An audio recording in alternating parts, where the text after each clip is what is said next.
Dnes sme si pozvali útočníka Hurikánu Mareka Kabata. Že Marek, ako by si zhodnotil posledné 2 zápasy proti Prešovu a ATUčku, keď Hurikán jasne dominoval v obidvoch zápasoch? Proti Prešovu to bolo očakávané. Bol tam vidieť veľký rozdiel kvality medzi nami a týmom Prešova.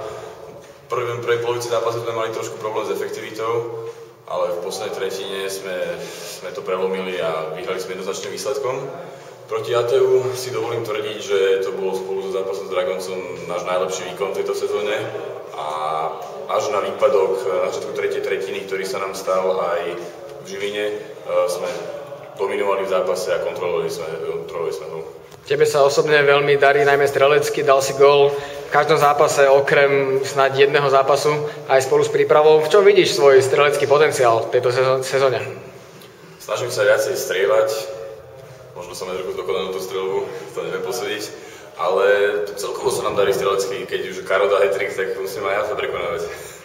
Najbližší zápas nás čakajú trenčianske celky, sobota Salming, teraz odišiel ich najlepší hráč Juro Matejka, zjavne oslabí tento tým, ale netreba ich hazda podceniť. Ako vnímaš ty zápas so Salmingom?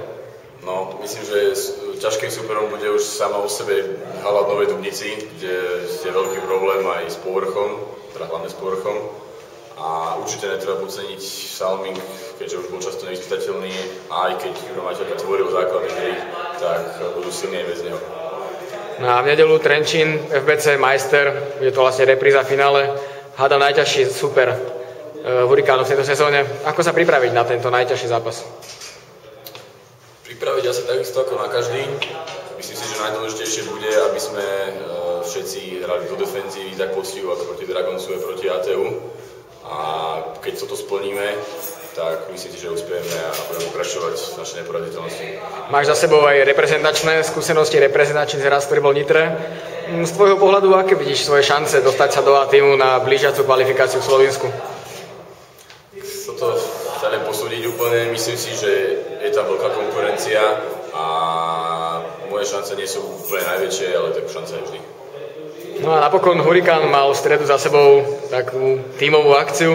Ako vnímaš takéto podobné akcie oslavného charakteru, respektíve takú situáciu, keď sa utúží kolektív? Musím povedať, že mimoriadne ich obľúbujem a mi veľmi chýbalo, že za posledného roka by bolo veľmi málo. Tuto som si v stredu veľmi užil a teším sa, že za najbližšie mesiaci budú ďalšie dve. Ďakujem a držím palce.